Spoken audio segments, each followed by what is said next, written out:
अब power centre में एक खबर ऐसी है जो अफसरों की मनमानी और लाल फीताशाही को दिखाती है।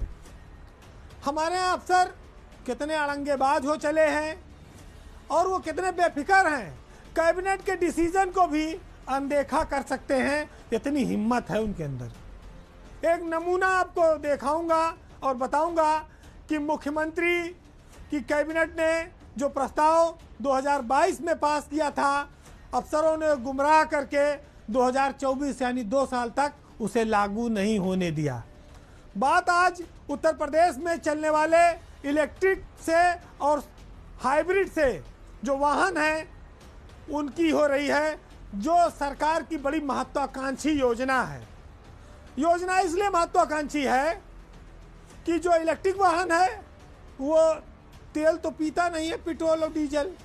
हाइब्रिड वाहन में एक फ़ायदा यह है कि भाई वो बैटरी से भी चलेगा और वो पेट्रोल डीजल से भी चलेगा, तो कम से कम तेल की खपत घटेगी।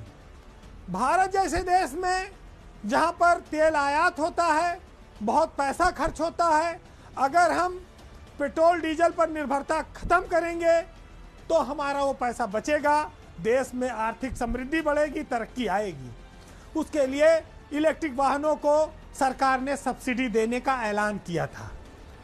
2022 में योगी कैबिनेट ने फैसला किया था कि हम उत्तर प्रदेश सरकार का जो टैक्स है वाहन पर 10% का खरीद पर, वो हम नहीं लेंगे।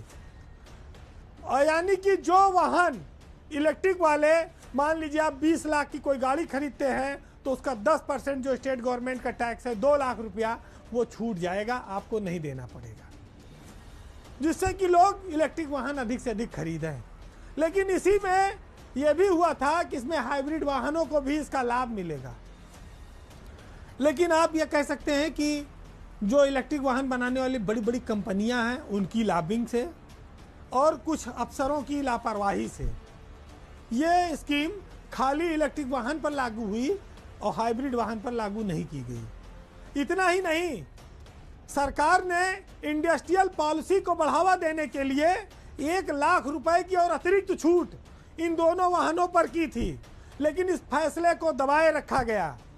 और परिवहन मंत्री दया शंकर सिंह की जानकारी में यह मामला था। प्रमुख सचिव परिवहन वेंकटेश्वर लू, ट्रांसपोर्ट कमिश्नर सीबी सिंह, इन तीनों अफसरों की लोगों की जानकारी में मामला होने के बावजूद खाली इलेक्ट्रिक वाहनों पर सब्सिडी देती रही 2 साल से सरकार, और कैबिनेट के फैसले की नाफरमानी की जाती रही। ये तो भला हो कि उत्तर प्रदेश के मुख्य सचिव का, जब उनके सामने ये मामला आया तो खोजबीन कराई गई, मुख्यमंत्री के सामने काफ़ी बड़ी पंचायत हुई और मुख्य सचिव ने ये इंश्योर किया कि अगर इन दोनों वाहनों पर व्यवस्था लागू नहीं की गई तो प्रमुख सचिव परिवहन और ट्रांसपोर्ट कमिश्नर दोनों के खिलाफ सख्त कार्रवाई की जाएगी। लिखित में स्पष्टीकरण लिया जाएगा और इनके खिलाफ इनकी सर्विस बुक में ये एंट्री दर्ज की जाएगी। मुख्य सचिव की सख्ती के चलते 1 हफ्ते के भीतर पोर्टल पर सारी चीजें लोड हो गई। आज सारे नियम कानून लागू कर दिए गए। जो परिवहन के अफसर अड़ंगेबाजी लगा रहे थे, अब वो टैक्स में सारी सब्सिडी और सब छूट देने के तैयार हो गए।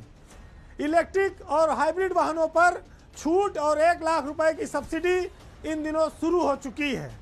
उत्तर प्रदेश के लाखों उपभोक्ताओं को इसका लाभ नहीं मिल पा रहा था।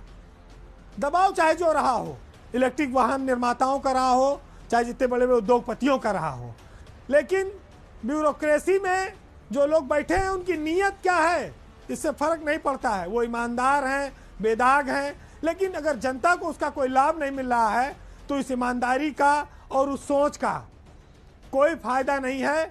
इसको खारिज हो जाना चाहिए। ये उत्साहजनक एक कदम है, एक फैसला है, एक निर्णय है, और इस पर सरकार की और मुख्य सचिव की दोनों की सराहना होनी चाहिए। वैसे अब हम पावर सेंटर के आखिर में हैं। ब्यूरोक्रेसी का हाल सब आप देख ही रहे हैं। अब जाते जाते आपको जीवन की कुछ सच्चाइयों से मुनव्वर राना का एक शेर है, उससे हम रूबरू कराते हैं। कितनी मजबूरी में गांव में आम आदमी को शहर में हर जगह काम करना पड़ रहा है। हम जिसे बहुत अच्छा देखते और समझते हैं, उसके जीवन में कितनी परेशानियां और तकलीफ हैं, इन लाइनों में आप उसको समझने की कोशिश करिएगा कि रोने में एक खतरा है, तालाब नदी हो जाते हैं, हंसना भी आसान नहीं है, लब जख्मी हो जाते हैं। और गांव के भोले भाले वासी आज तलक ये कहते हैं कि हम तो ना लेंगे जान किसी की, राम दुखी हो जाते हैं।